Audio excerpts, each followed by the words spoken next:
Thanks for listening to this podcast of Trending with Timmerie. If you haven't already subscribed, please catch us wherever you love to listen to your podcast, from the relevant radio app to Apple, YouTube, you name it, we are there. And if you listen on Apple Podcasts, please be sure to go and give us a 5-star review to help other people discover the podcast. Anything you share in terms of episodes, whether it's texting it to a friend, posting on social media, helps to build up the kingdom for God, to help confront the challenging issues we face as a culture, but with joy, with hope, and with an eternal perspective where our faith collides with everyday life, bringing eternal principles to help us live our life joyfully. So, what's trending? Bridging your Catholic faith with your everyday life. You're listening to Trending with Timmerie on Relevant Radio.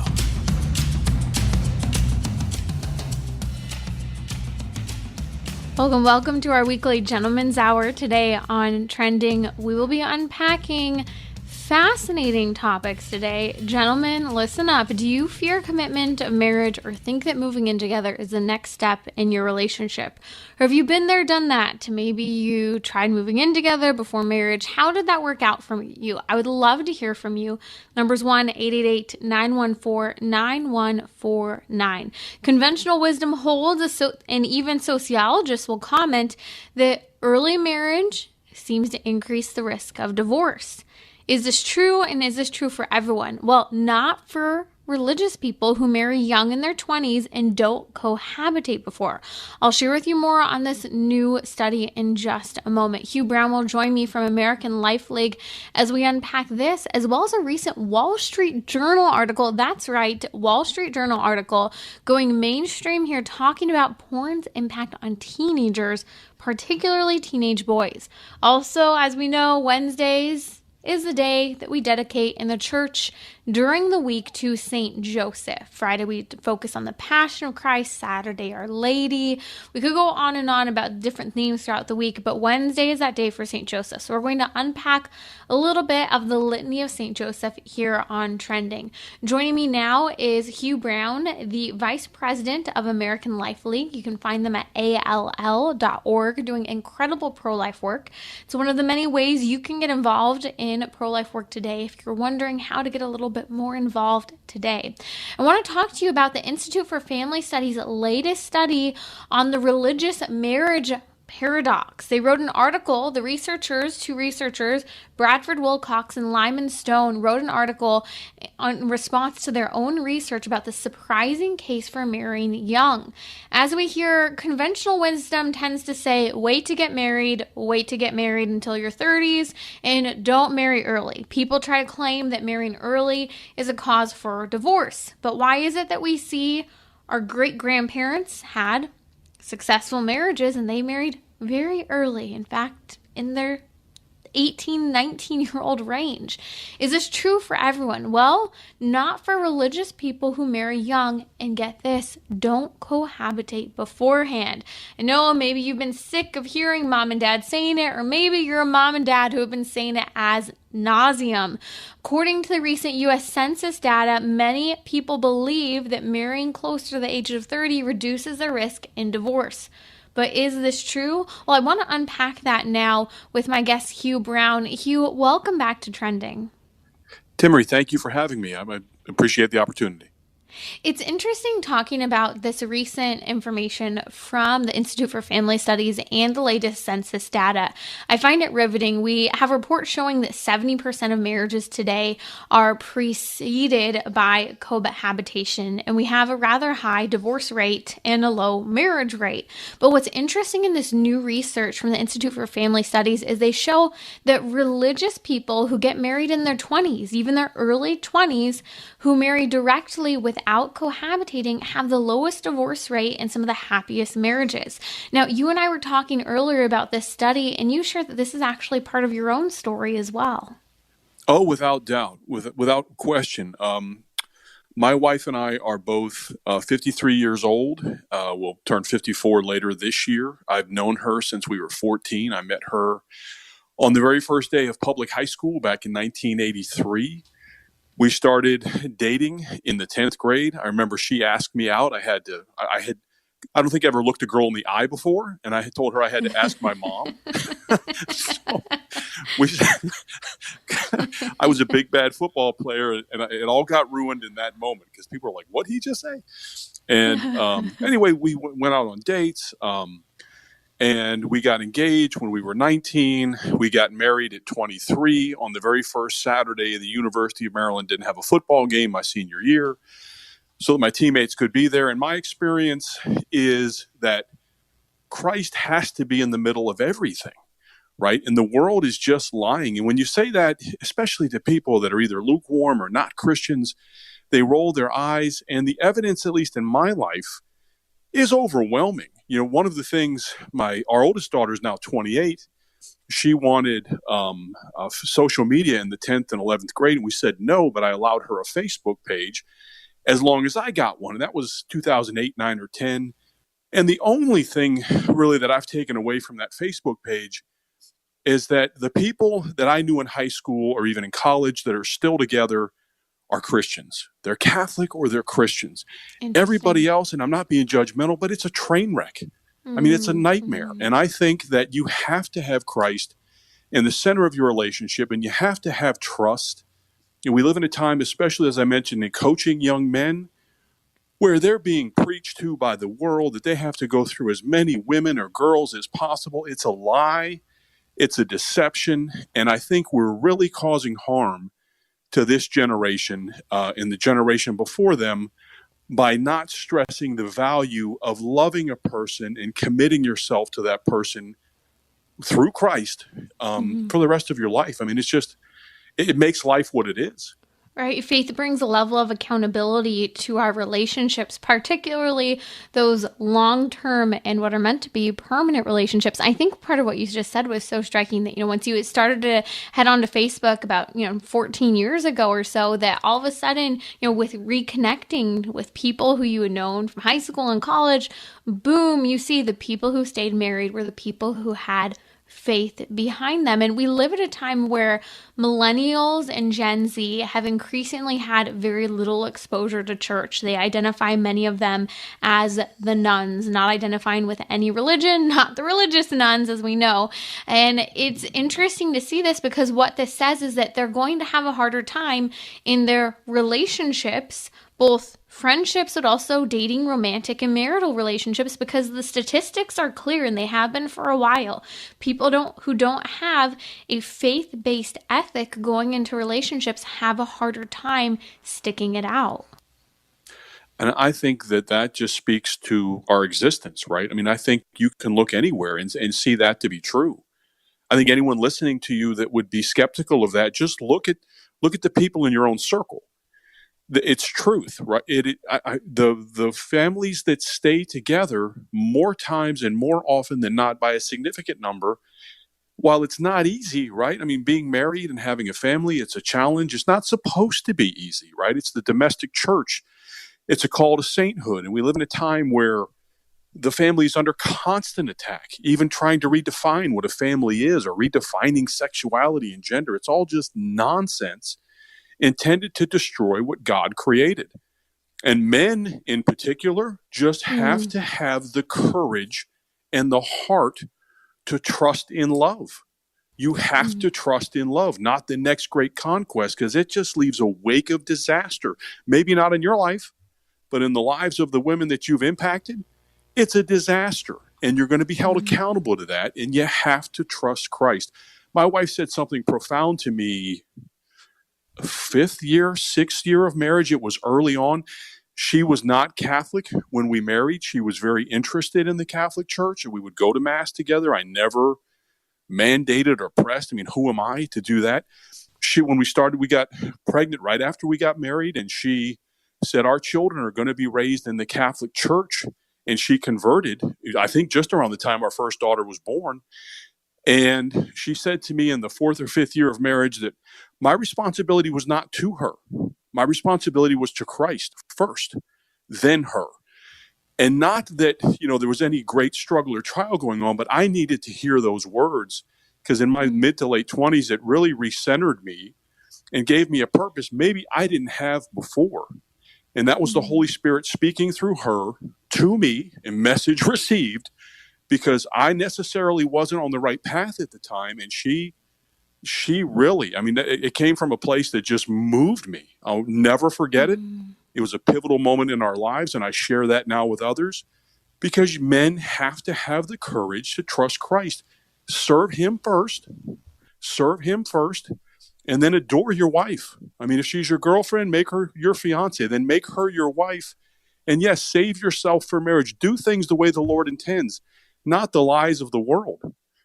Because the train wrecks that are out there far outnumber the families that are not, and it impacts us all. And it's sad, and it's a lot of work to help people like that. But if you put Christ first, while it's not going to be easy, it's not meant to be, it's the best thing life has to offer. You know, Hugh, I think all of this relates to the pro-life issue as well, and the crisis of abortion that we have in the culture, and how abortion is impacting both men and women. Because we have, as men today, men fear commitment, especially when it comes to marriage. The idea of marriage in your 20s, your early 20s, is just unfathomable, and it seems unreasonable to many of them.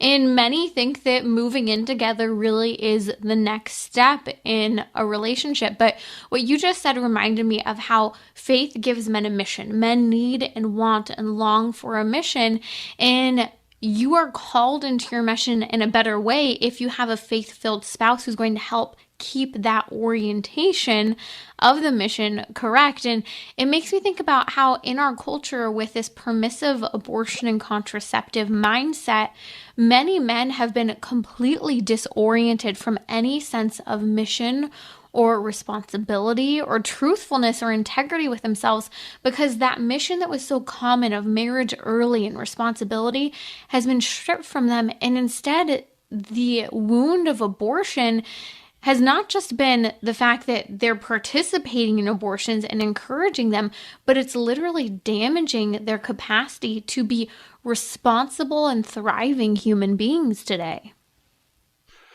Amen. Amen. That's beautifully said, Timmerie. And as you're speaking, it made me think, I didn't come up with this, but I remember years ago, someone was saying to me how, might have been a homily, how we entertain ourselves. Even if you just turn on a random television channel, a lot of the sitcoms or portrayals, movies of fathers today, they're sort of the useful idiot, right? I mean, dad's just kind of the guy screwing things up, or the goofball. And the woke sort of collective came up with this whole toxic masculinity nonsense within the last decade. Men are being attacked from every possible point, right? Every possible corner. And it's meant to do exactly what you just said, take us off mission, right? And we've got to have faith. I communicated with a friend just before calling you. I haven't heard from him in 6 months, but he's struggling with something. And I just let him know that faith is a gift, right? It's a gift that's either received or rejected. It's been given to him, so embrace it, right? He's embraced it in the past, embrace it now, because what he's going through, he's not going to get through without it. I can't help him and give you advice, but you got to lean on the Lord. And men today, as you've said, have been attacked, and it's the devil. The devil uses everything, mainstream media, movies, television, all of it is meant to make the virtuous man somehow not cool, somehow not the way to go, but that's what God wants, and there's nothing more rewarding. I would tell any man listening to this, there's not a young man, the woman that you love, the girl that you love, treat her with respect. After a confession one day, I was praying years ago, the priest asked me to pray for my wife, and the word that came to me for my wife that stuck in my heart was adoration. Adore your wife. Right? Mm-hmm. Adore her. Put everything else aside. Focus on making your family what the Lord intends. And that means you've got to put her first in all things. While men fear commitment, it's a lot of work. It's a lot of work, but it's the purpose of life. I think about guys that I know my age, that I went to college with, that I played football with, that are just lost, not married or divorced, no sense of faith, no sense of anything, just afloat in their mid-50s. And it's horribly sad. I pray for them. But there is a better way, right? There is a better way. Have courage. Have faith. Trust in the Lord. Faith is the substance of things we can't see. Just believe in it. Embrace it. And God will bless it. There's no question. That's Hugh Brown, the vice president of American Life League, doing incredible pro-life work. Hugh, when you were talking, it made me really think about the juxtaposition of what the culture says. In the study by Bradford Wilcox from the Institute for Family Studies, pointing to the fact that people who marry young and have faith and don't cohabitate beforehand have happier marriages and much, much lower divorce rate. In that study, and a commentary on his own study, he gives an example of a young man, Joey, who married his wife in his 20s. And he said Joey was really, really pressed by his colleagues and even family and friends to not get married. And some of his colleagues in the finance industry commented to him that the 20s are the time to enjoy and have fun and go out. And he said their view is that this is a time to be young and free and independent, and you can't have fun in a free lifestyle when you get married. And so I'd like to hear your thoughts on how, there's this mindset of just have fun. This isn't the time for commitment. This is the time for freedom and independence, versus what you're proposing is saying that commitment, a mission, a spouse, even children in your 20s, that commitment is rewarding. How is it rewarding? By two amazing parents. And my father, who passed away in November, was a no-nonsense kind of guy, had a great sense of humor.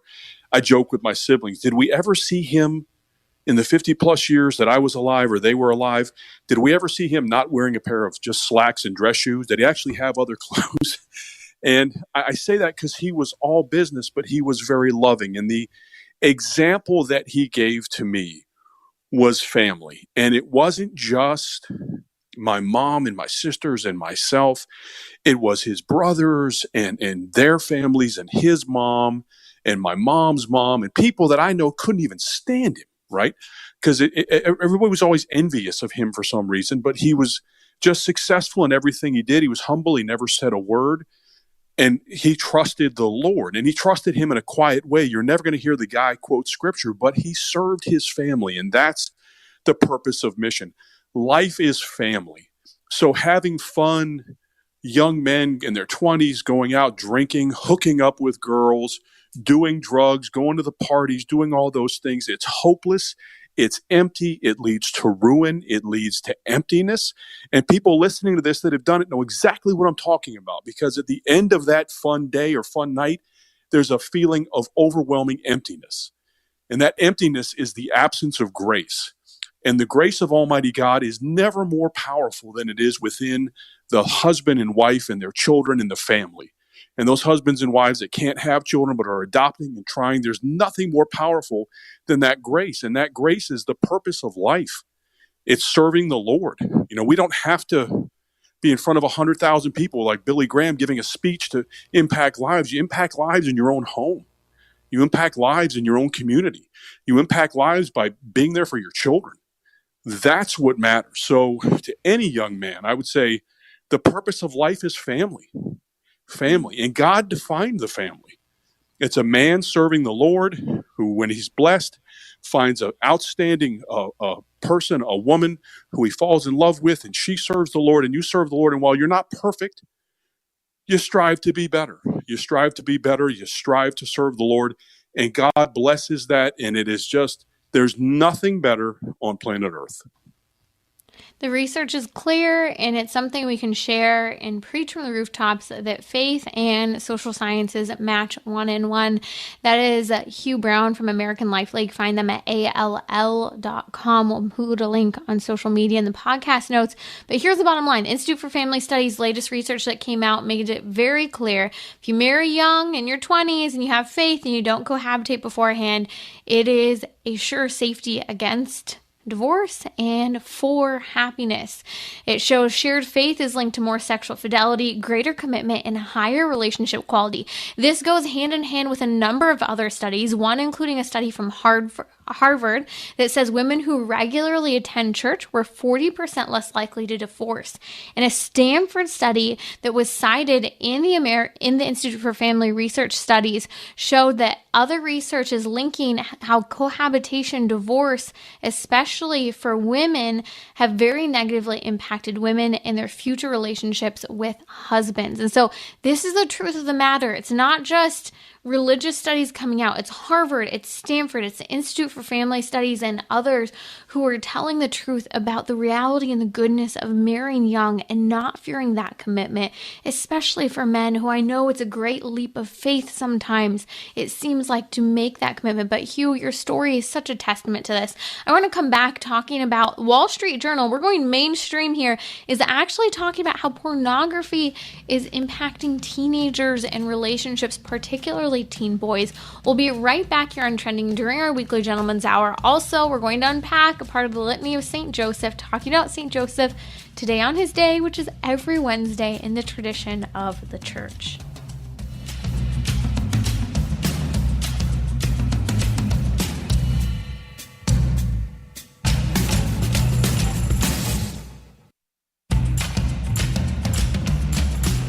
So, what's trending? Bridging your Catholic faith with your everyday life. You're listening to Trending with Timmerie on Relevant Radio and the Relevant Radio app. We'll unpack St. Joseph and his titles under the Litany of St. Joseph here in that rhythm of the church that the church offers us of Wednesdays focusing on St. Joseph. It's our weekly Gentleman's Hour here on Trending. I'd love to hear from you. If you had anxiety about getting married, gentlemen, nervousness, fear of commitment, thought that shacking up, moving in together was the next step in your relationship, how did that go for you? I'd love to hear from you. The number is 1-888-914-9149, or you can comment live now on my Instagram, social media. Just follow me at Timmerie, Timmerie. Joining me now is Hugh Brown, the Vice President of American Life League. Find them at all.org. Hugh, there's a huge trend in our culture today of pornography. Studies show that the average age of exposure is anywhere between 8 and 12. Most commonly, we see studies showing about 10 years old. We know that estimated at least 80% of teenagers have seen porn. That's a rather what I would argue modest number. I've seen much higher than that as well. But before we unpack this recent article in the Wall Street Journal of all places talking about pornography and its impact on teenage brains, particularly boys, I would be interested to hear your thoughts on how you might see, especially coming from the pro-life movement, how you might see the connection between the increase in porn use today with the increase in access to abortion and the damage that's been done to relationships. I think that is an absolute direct connection, and that's a great question. My wife and I also have, as I mentioned, 5 children, and we talk about pornography. We talk about it. I talk about it often with my sons. My wife has talked about it with my daughters. It clearly, I think because of the way the male brain is wired, it's a greater temptation and a greater allure for young men. And as far as its direct connection to abortion, I think that when you have a sort of a pornographic, I don't even know the word that you would use. It's not an industry. It's basically a plague. I mean, it's everywhere. And as you mentioned, the age of 8. That's shocking to me. I think part of it is also personal responsibility. I mean, I think parents have a responsibility to not hand their children an iPhone, right? Not at 8, not at 10, not at 12. I mean, perhaps in high school, maybe, with strict limitations. And I realize that they can see this nonsense with their friends. But it comes down very much to having young people understand and appreciate the value of the human person, because abortion is a total destruction of the human person, but that doesn't exist if people aren't, having sex. And normally it's a pregnancy, and what do folks say? Well, it's a baby we don't want. Well, how does that happen? And a lot of times it's because of people hooking up. It's because of just sexual flings. It's a young woman put in a horrible situation in her own mind. And young men are direct participants in that. So one of the things that we tell young men, as I mentioned, I also coach a football team. Think about your mother. Think about your sisters. Would you want them, whatever pornography you've seen, would you want them involved in that? From viewing it to perhaps being the ones being objectified. And that has a fairly tremendous impact on young men. They've got to pause and think that women are not objects. Right? Do you value your mom? Do you value your sisters? Do you value your girlfriend? Do you value your grandmother? Do you value the people in your life, maybe your aunt, someone who's had the greatest impact on you?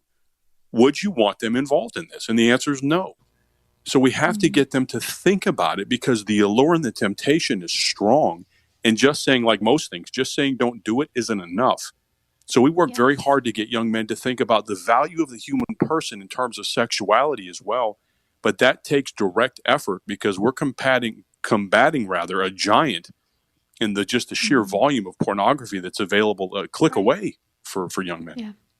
You talk about the devaluing of the human person, and I really do see this stark contrast as you're discussing between the connection of abortion and pornography, where we've done damage to our relationships because men have dehumanized women through contraceptive use in relationships, and abortion, just thinking women are a means for pleasure and utility without any sense of responsibility for the potential of motherhood within a woman and for the potential of a child and the actualization of a child.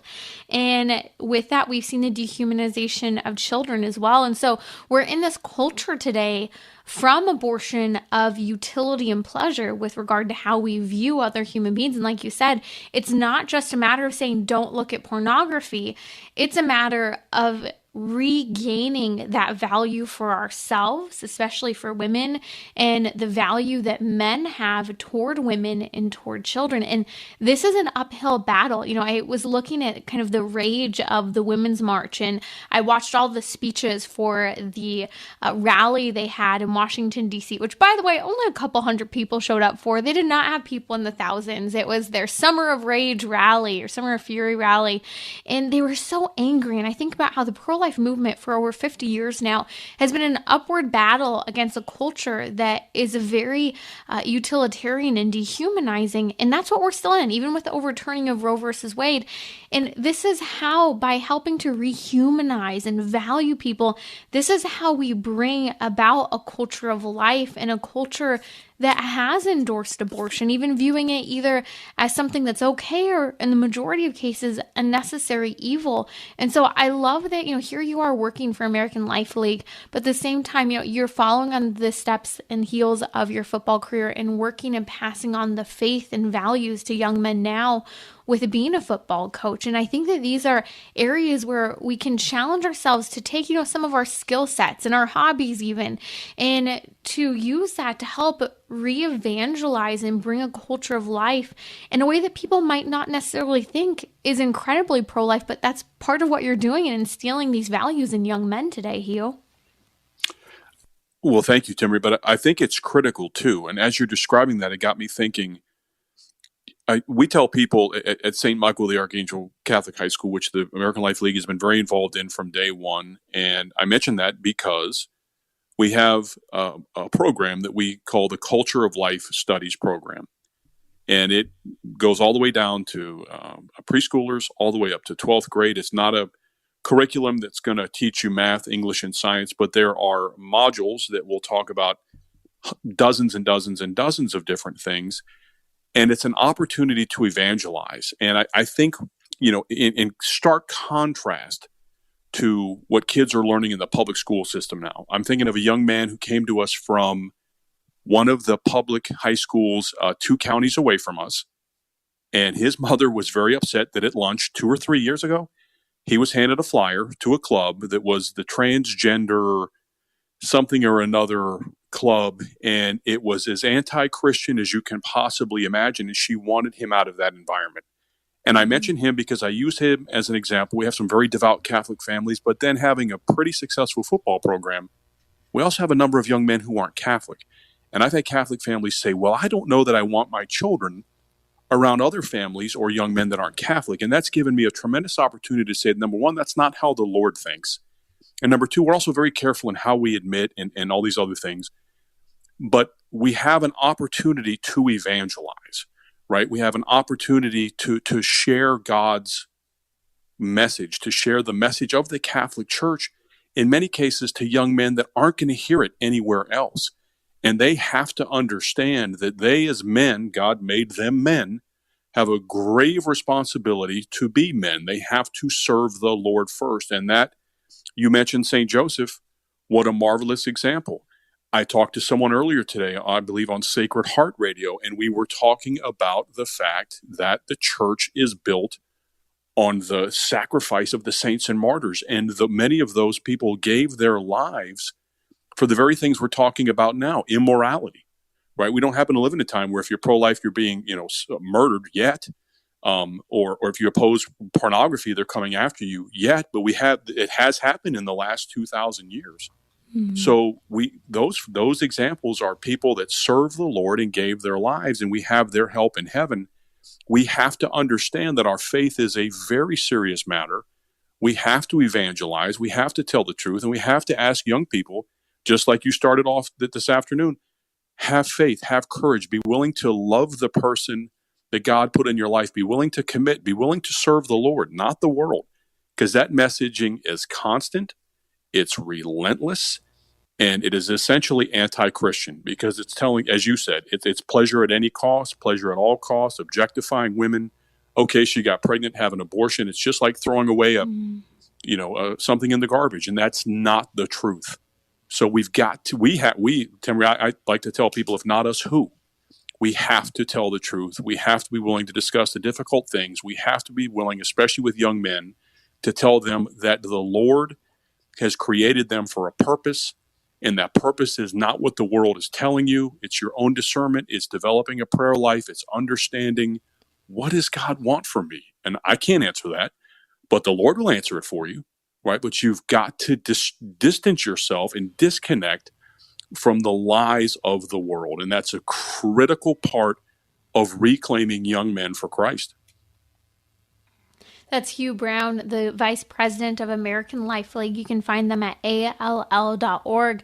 Hugh, as I'm looking at this recent article from the Wall Street Journal on what porn does to teenage brains, particularly the brains of young boys, I am always struck by the fact that, again, I'm glad this is a mainstream in the Wall Street Journal this past week. But what's interesting is that it talks about the high strike that pornography makes in spiking the feel-good neurotransmitters, that is the dopamine, that pleasure reward chemical that we experience specifically when looking at pornography, and how young boys in particular are more susceptible to seeking out and being wired for that pleasure. And so what the researchers are showing is that young people are more vulnerable to compulsive and addictive pornography use. And so as we're looking at this, I think my big question that I think everyone should be asking right now is, how do we help fix this? And I think the first response you and I are saying is we need to go back to valuing people and helping people to see the value in one another, in ourselves, and in children, and the gift of family life and commitment, which we've been talking about.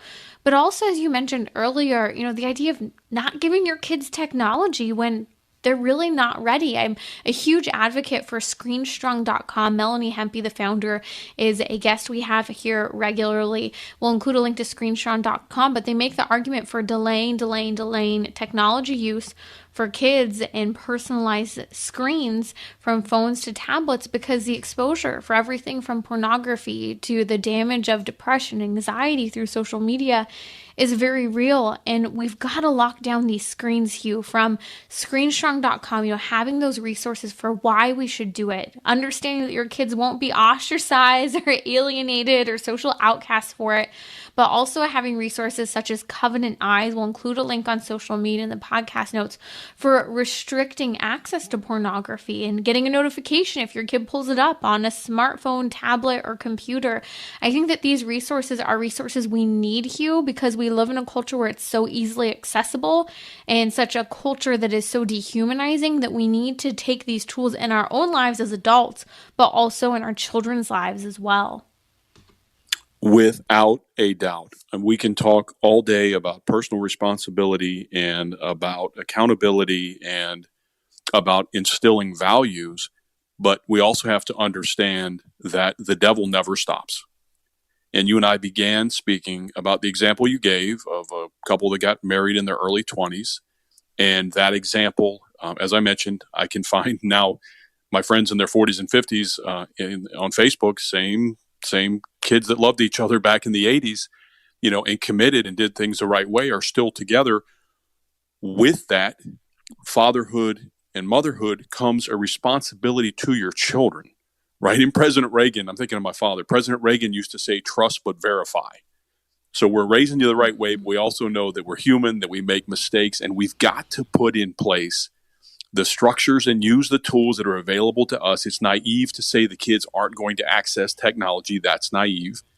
But I do think as parents, my daughters, my older daughters now in their mid-20s, were critical of me as they went into college a number of years ago. They're 2 years apart, the older two, because they didn't have cell phones until their senior years at St. Michael in high school. And then they got the nerd phone, as they called it. And I was very matter of fact. I've done the same with all my children. You don't need it, right? You can call me after basketball practice. You can call me after whatever. Yeah, that's fine. But you do not need the screen. The two children that are still at home are 19 and 17. They both have iPhones. One is a graduating senior. One is a rising senior. Every single night at 10 o'clock, I ask for their iPhones. If they have a tablet, I ask for that. And it was said, we're on vacation now this week, but it was said to me just last Friday is, hey, Dad, we're leaving at 6 o'clock in the morning. It's 10 p.m. What are you asking me for my cell phone for? I said, you live in my house, don't you? I trust you, but I don't trust the device.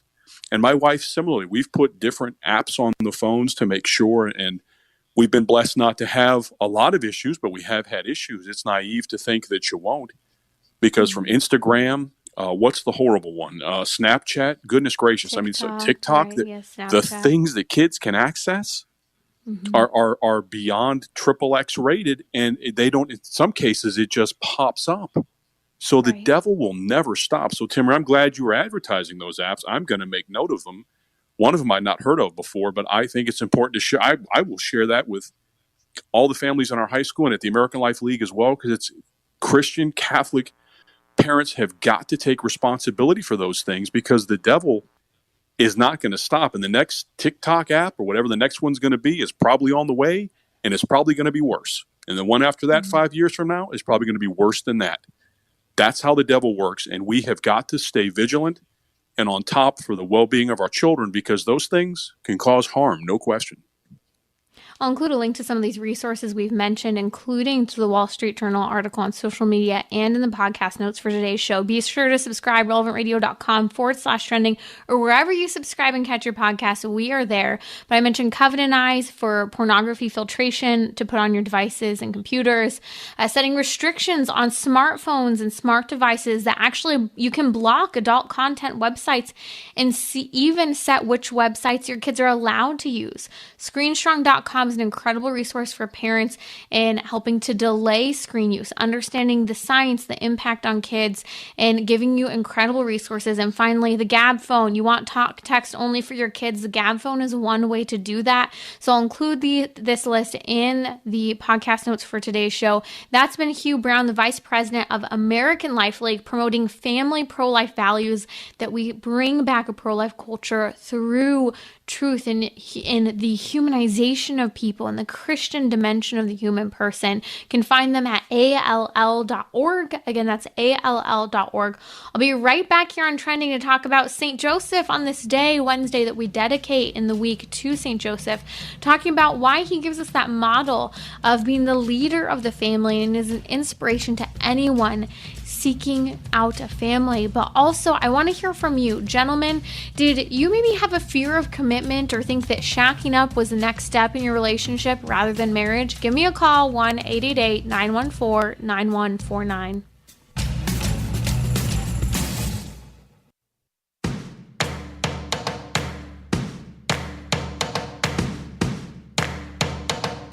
We're talking about what you're thinking about.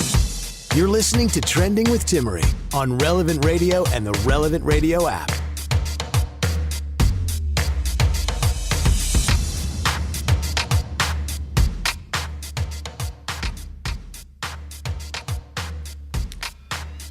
St. Joseph is who we think about in the rhythm of the church and the liturgical celebration and the heartbeat of the Mass.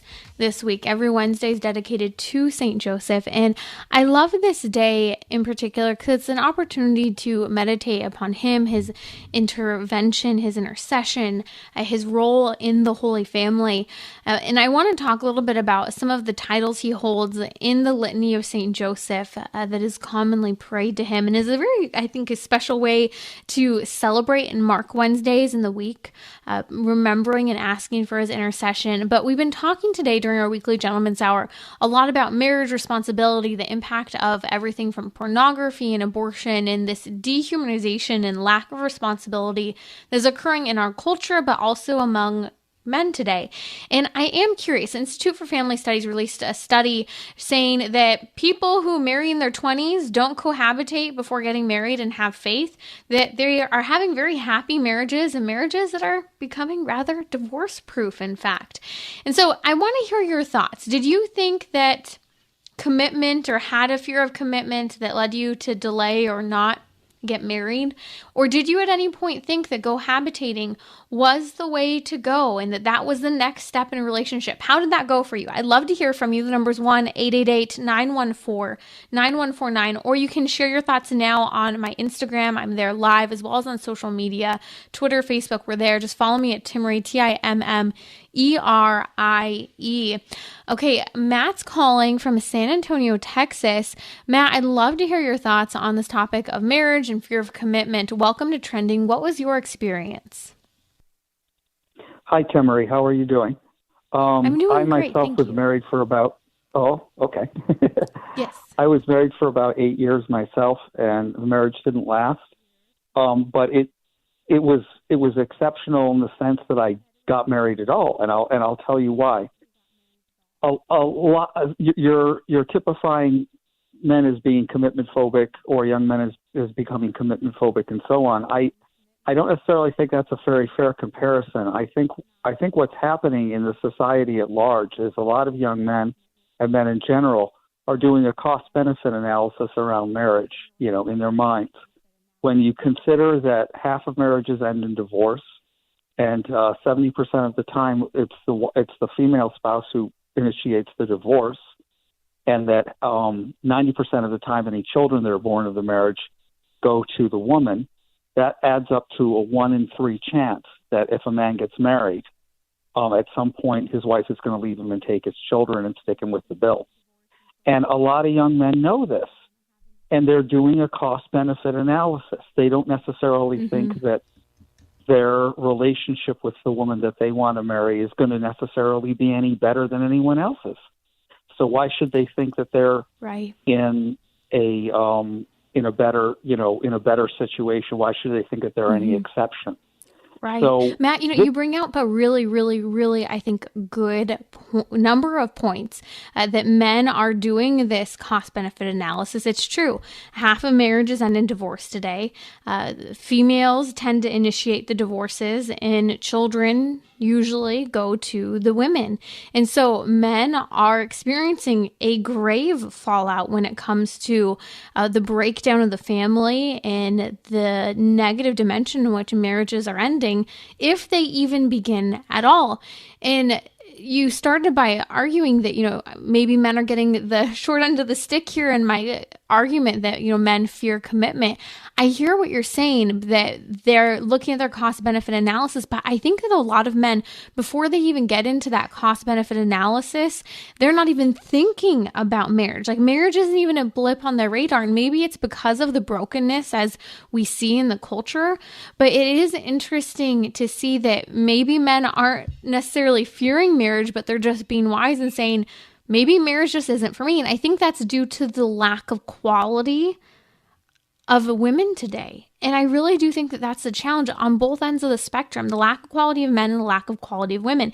If you are discerning marriage with a good woman, with a faith-filled woman who believes in the permanence of marriage, and I think this is also often, again, this isn't a diss to anyone who has come from a broken family, but this is sometimes why it's important when you look at who you're marrying and you look at the family of origin that they're coming from, have they had models of committed marital relationships. I think all of these things are important factors, but what it comes to at the end of the day is, are we getting to the point where we're dating the right people and discerning marriage with the right people? Because if we are, while fear can be there and that cost benefit analysis can be there, seeing how divorce impacts women and how divorce impacts men, I think that we can get over some of these humps of either fear or calculation that are getting in the way of people ever making the jump into marriage, or who are choosing instead to enter into cohabitating relationships first. So excellent points and thoughts, Matt. I think that's really important. And it's a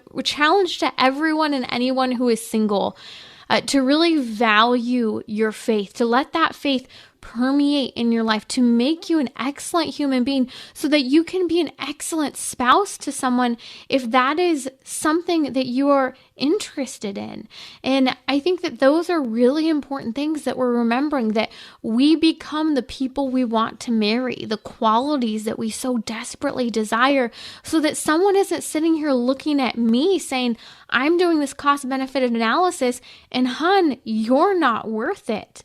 Because I understand, justifiably so, in our culture where people are doing that cost-benefit analysis, but where they should have enough hope, and not blind hope or not lovey-dovey feelings, but true hope and integrity and trust in that relationship, that they are confident entering into an engagement and entering into a marriage. You're listening to Trending with Timmerie here on Relevant Radio. I want to talk about St. Joseph, who I think is the healing balm, inspiration, and guide for especially men in a culture where we're talking about this dehumanization, this fear of commitment, the damage that's been done through pornography, and the impact of abortion. St. Joseph and the Litany of St. Joseph has a number of titles that are inspiration, and through meditating upon them can be true guides in helping all of us, whether it's women who are discerning, what kind of man do I want to marry? What kind of virtues do I want to instill and encourage and pray for in a spouse or in my current spouse? And gentlemen, who do I want to emulate? Who can I meditate upon? Whether you come from a broken family and you're trying to heal those wounds and that brokenness, or maybe you're just looking for that icon, that image of masculine inspiration and perfection. Don't just look to the stars. Don't just look to social media influencers. Our saints are sure guides in how to live the Christian life. And the Litany of St. Joseph, I really do believe, is so helpful in meditating upon St. Joseph and his life and who he was. A handful of his titles that I want to ponder for just a moment are where he's called Light of Patriarchs, Spouse of the Mother of God, Guardian of the Redeemer, Pure Guardian of the Virgin, and Provider for the Son of God. When St. Joseph is referred to as the Light of Patriarchs, this is rather controversial in the 21st century, where we tend to combat and front a radical feminist movement that often speaks about knocking down the patriarchy. And the reality is that to be a patriarch means to be the leader of the family, the head of the family, the head of a home, and should be an inspirational head of the home. And that's who and what St. Joseph is. He's the male head of the home. And I think that this is healing to look at St. Joseph's model. It can be healing for our own radical feminist, anti-man mindset that does permeate not just in the radical feminists, but in many of us women today. But it also helps to heal that brokenness when it comes to being against the order of what God intended for the families. I think that understanding St. Joseph as the light of patriarchs, that model of patriarchs, as we refer to him in the Litany of St. Joseph, helps us in restoring the order of the God-intended order of masculinity, that God-given mission for men to lead, protect, and provide. Pope Pius XI, in his encyclical Casti Connubii that came out right around the time when hormonal contraception was being adopted and accepted by various churches, right around the 1930s. And while we were, heading into this sexual revolution, and where eventually we'd see hormonal contraception decriminalized decriminalized here in the United States. We actually had laws against contraception. We didn't know that in much of the Western world. But what Pope Pius XI said at the time when we saw this dehumanization of the family, he talked about how husbands, and this was controversial, especially as the feminist movement was on the rise, he said the husband is the head of the home and the woman is the heart of the home. And when I look at Saint Joseph under that title of Light of Patriarchs, he gives us a glimpse into what that looked like. Was it domineering or aggressive or sexist? No, it allowed for both the man and the woman to live into and step into the fullness of their vocation within the family. And with that, we see under the titles of Saint Joseph and the Litany of Saint Joseph that he was a spouse of the Mother of God, that he was the guardian of the Redeemer, the pure guardian of the Virgin. All of these focusing on the understanding that he was the protector. He had responsibility. He had a strong level of not just physical capacities to protect the Holy Family, the virginity of Our Lady, the mission of our Lord Jesus Christ, but the spiritual protection and guidance that he provided for that family. Saint Joseph is our spiritual and physical intercessor, and he preserved Christ. He preserved us for Christ by his intercession. And so understanding him under these titles in the litany can be so healing for the brokenness of the culture, for the brokenness of families, and inspiring for anyone, and understanding the proper ordering of the family and the model of masculinity. We read that he's, in the Litany of St. Joseph, the provider for the Son of God. He provided a home, safety, food, prayer time, and healthy relationships. And this is what men are called to in our culture. We're, whether married or unmarried, harboring a culture of respect and the gift of faith in our culture by the way you live your lives. And that's incredibly attractive, and that attracts the type of woman that leads to long-term healthy relationships. This is Timmerie from Trending with Timmerie. Thursdays are weekly marriage hour, and I'll discuss pheromones and how we've chemically altered the way men and women relate to each other and choose partners. Also, I'll discuss an anthropology study on how pheromones and sexual activity have shifted for animals who are on birth control and what this tells us about humans. Matchmaker, make me a match. Christina Pineda, celebrity and royal matchmaker, will also be back with me Thursday, 6 p.m. Central on Relevant Radio or the Relevant Radio app.